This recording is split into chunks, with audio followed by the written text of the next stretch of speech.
शेर और चूहा की कहानी। जंगल का राजा शेर खा पीकर आराम से एक पेड़ियच की छाव में सो रहा था।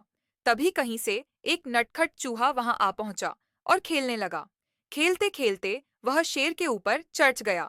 कभी वह शेर की पीठ पर दौड़ता, तो कभी सिर पर चढ़ जाता। कभी वह उसके कान पर झूलता, तो कभी पूंछ से खेलता। उसे बड़ा मजा आ रहा है और उसकी उछल कूद बढ़ती जा रही थी।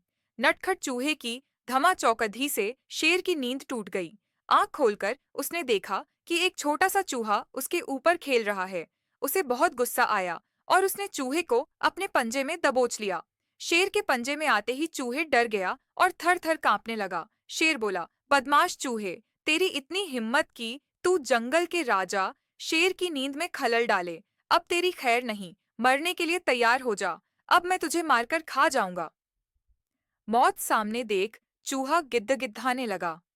वनराज, मुझे क्षमा कर दें। मुझसे बहुत बड़ी भूल हो गई। मुझ जैसे छोटे से प्राणी को खाकर आपको क्या मिलेगा? आपका पेट तो भर नहीं पाएगा। कृपा कर मुझे छोड़ दीजिए। अवसर आने पर मैं अवश्य आपके काम आऊंगा। चूहे की बात सुनकर शेर हंसने लगा और बोला, मैं जंगल का राजा हूँ। मुझसे बलशाली इस पूरे जंगल में कोई नहीं। तू छोटा सा चूहा, मेरे क्या काम आएगा? लेकिन फिर भी मैं दया करके तुझे प्राणदान देता हूँ। मेरी नजरों से दूर हो जा और आइंदा कभी मेरी नींद में खलल मत डालना। चूहा धन्यवाद कहकर वहां से चला गया।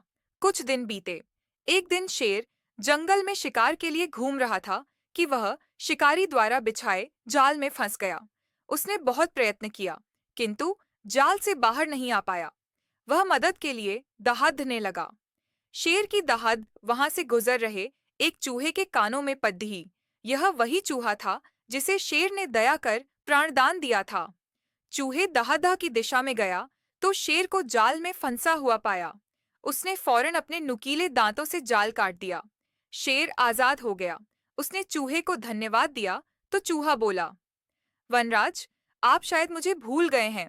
मैं वही चूहा हूँ जिसे अपने प्राणदान दिया था। मैंने आपको कहा था कि किसी दिन मैं